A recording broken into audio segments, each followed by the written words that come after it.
புதுவையில் மக்களாட்சியின் மகத்துவத்தை சீர்குலைக்கும் ரங்கசாமி தலைமையிலான கூட்டணி அரசை டிஸ்மிஸ் செய்ய வேண்டும் என்று ஜனாதிபதி அவர்களுக்கு மக்கள் முன்னேற்றக் கழகத்தின் சேர்மன் RL வெங்கட்ராமன் கோரிக்கை விடுத்துள்ளார்.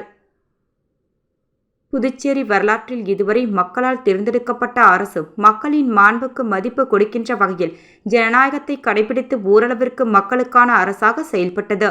ஆனால் தற்போதைய முதல்வர் ரங்கசாமி தலைமையிலான NR-BJP கூட்டணி அரசு மன்னராட்சி போல் செயல்படுவதை எனது 50 வருட அரசியல் வரலாற்றில் இதுவரை நான் பார்த்ததில்லை. இரட்டை எஞ்சின் ஆட்சி இருந்தால்தான் மத்திய மாநில அரசின் உறவுகள் மேம்படும்.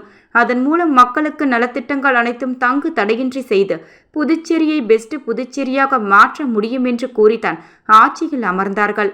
ஆனால் ஆட்சி கட்டிலில் ஏறியவுடன் முதல் கோணல் முற்றிலும் கோணல் என்பது போல நியமன MLAக்கள் விஷயத்தில் அது எதற்காக உருவாக்கப்பட்டது என்று தெரிந்தும் கூட தெரியாதது போல் தனது கட்சிக்காரர்களுக்கு பணம் படைத்தவர்களுக்கு நியமன MLAக்கள் பதவியை தாரை வார்த்தார்கள். மேலும் இதுவரை புதுவையில் நடந்த ஆட்சியில் என்றுமே தாழ்த்தப்பட்டவர்களுக்கு முக்கிய பங்கு இருக்கும். ஆனால் இந்த ஆட்சியில் தாழ்த்தப்பட்டவர்கள் பட்டியலின மக்கள் புறக்கணிக்கப்பட்டிருக்கிறார்கள்.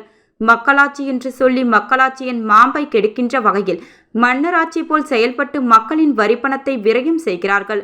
அனைத்து துறைகளிலும் ஊழல், கட்டுக்கடங்காத மதுபான கடைகள், ரெஸ்டோ பார், நிலத்தடி நீரை உறிஞ்சும் மதுபான தொழிற்சாலைகளுக்கு அனுமதி, கல்வி சுகாதார சீர்கேடு, கஞ்சா விற்பனை, சட்ட ஒழுங்கு கெட்டு, உள்கட்டமைப்பு இல்லாத புதிய தொழிற்சாலைகள் வர தயக்கம் மக்களை பாதிக்கின்ற இவ்வனைத்தும் இந்த ஆட்சியில் சீர்கெட்டு உள்ளது.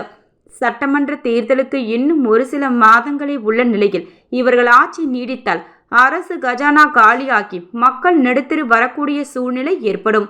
ஆகவே மக்கள் ஆட்சியின் மாண்பை கிடைத்து உரிமையை பறித்து மன்னராட்சி போல் செயல்படும் திரு ரங்கசாமி அவர்களின் தலைமையிலான இந்த கூட்டணி ஆட்சியை மக்கள் நலன் கருதி ஜனநாயகத்தை பாதுகாக்க இந்திய ஜனாதிபதி அவர்கள் உடனடியாக தலையிட்டு இந்த அரசை டிஸ்மிஸ் செய்து நடவடிக்கை எடுக்க வேண்டும் என மக்கள் முன்னேற்ற கழகத்தின் சார்பாக கேட்டுக்கொள்கிறேன் என அவர் தெரிவித்தார்.